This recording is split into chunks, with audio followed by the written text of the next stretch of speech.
সাধের লাউ বানাইলো মোরে বৈরাগ, ও সাধের লাউ বানাইলো মোরে বৈরাগ। আজকে জামাইয়ের জন্য তার পছন্দের সব খাবার রান্না করলাম। তো কি কি রান্না করলাম না করলাম তাই শেয়ার করবো আজকের ব্লগ। আশা করি সম্পূর্ণ ব্লগটি দেখলে আপনাদের অনেক বেশি ভালো লাগবে। আসসালামু আলাইকুম, সবাই কেমন আছেন? আশা করি ভালো আছেন। আলহামদুলিল্লাহ আমি অনেক বেশি ভালো আছি। জামাইয়ের জন্য তার পছন্দের লাউ আর ডাউলের নিরামিষ রান্না করব বা গাফা রান্না করব। তার জন্য কিন্তু আমি লাউটাকে সুন্দর করে কেটে নিয়েছি চুলে, আর এই তো ডাউল নিয়ে নিয়েছি বেশি করে। ডাউল বেশি করে নিয়ে দেন ডাউলগুলোকে ধুয়ে নিলাম, আর ডাউলগুলোকে কতটা পরিষ্কার করে ধুইছি আপনারা অবশ্যই স্ক্রিনে দেখতে পাচ্ছেন। তারপরে একে একে পেঁয়াজ দিয়ে দিলাম, মরিচ দিয়ে দিলাম, আর দিয়ে দিলাম একটু হলুদের গুঁড়ো আর পরিমাণ মতো লবণ দিয়ে এখন পরিমাণ মতো পানি দেবো, যেহেতু লাউ থেকে অনেক বেশি পানি ওঠে। পানিটা দেওয়া জাস্ট ডাউলের জন্য, যাতে করে ডাউলটা সুন্দর করে সিদ্ধ হয় আর কিন্তু ডাউলে পানি টানে। এখন কিন্তু জালটাকে একদম মিডিয়াম টু লো আঁচে রাখবো। আর লাউয়ের এই নিরামিষ আর এইটাতে যত ডাউল দিবেন না তত বেশি মজা হবে। তো এই তো দেখেন লাউটা কিন্তু বলক আসতেছে, আস্তে আস্তে ডাউলটা কিন্তু সিদ্ধ হইতেছে। আমি এটাকে আর একটু ঢেকে দিব, ঢেকে দেন রান্না করবো, না হলে কিন্তু ডাউলটা সিদ্ধ হতে চাইবে না। দেন লাউটাও কিন্তু তাড়াতাড়ি সিদ্ধ হয়ে যাবে। এই তো দেখেন ফাইনালি কিন্তু লাউ আর ডাউলটা সিদ্ধ হয়ে গেছে। এখন এর ভিতর আমি জাস্ট একটু বাগার দিয়ে দিব।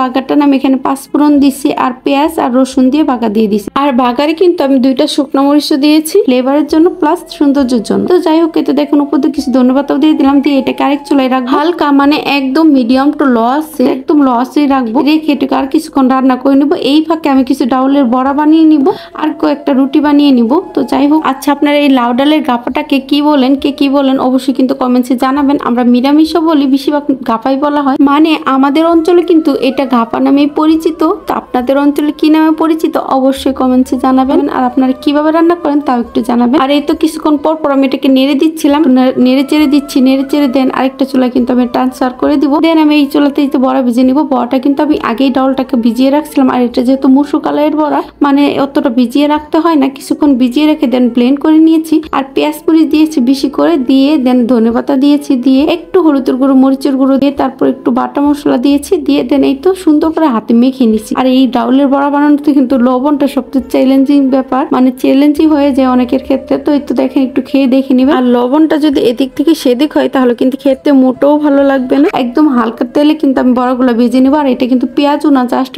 বড়াগুলা কিন্তু হালকা তেলেই মজা লাগে। পেঁয়াজগুলো ডুবো তেলে থাকে, আমি পেঁয়াজু বানাবো না, পেঁয়াজ আমার খেতেও ভালো লাগে না। বড়াগুলো বিশেষ করে ভাতের সাথে খেতে কিন্তু অনেক বেশি মজা লাগে। আর লাউ ডালের নিরামিষ দিয়ে বড়া দিয়ে ভাত দিয়ে খেতে পরিমাণ যে মজা, একবার হলো এইভাবে খেয়ে দেখবেন। ট্রাস্ট মি, আপনার রান্না যে কেউ প্রশংসা করবে। এইভাবে যে কেউকে রান্না করে খাওয়াইতে পারেন। তো যাই হোক, তো দেখেন আমি কিন্তু বড়াগুলো ভেজে নিচ্ছি। তো তারপরে কিন্তু আমি কয়েকটা রুটিও ভেজে নিচ্ছি। মেয়ে সকাল থেকে বলতেছে রুটি খাবে, তো এই তো আমি হালকা তেলে একদম পরোটা ভেজে দিলাম। কিভাবে কি করলাম আপনারা কিন্তু অবশ্যই স্ক্রিনে দেখতে পারছেন। তো এই ফাঁকে কিন্তু লাউটা রান্না করা শেষ, আর এই তো রুটিগুলো বানানো শেষ, মানে অলমোস্ট রান্না কমপ্লিট। যাই হোক, ভিডিওটি যদি ভালো লাগে তো একটা শেয়ার দিয়ে দিবেন। আজকের মতো এখানে বিদায় নিচ্ছি। সবাই অনেক অনেক অনেক বেশি ভালো থাকবেন। আল্লাহ হাফিজ।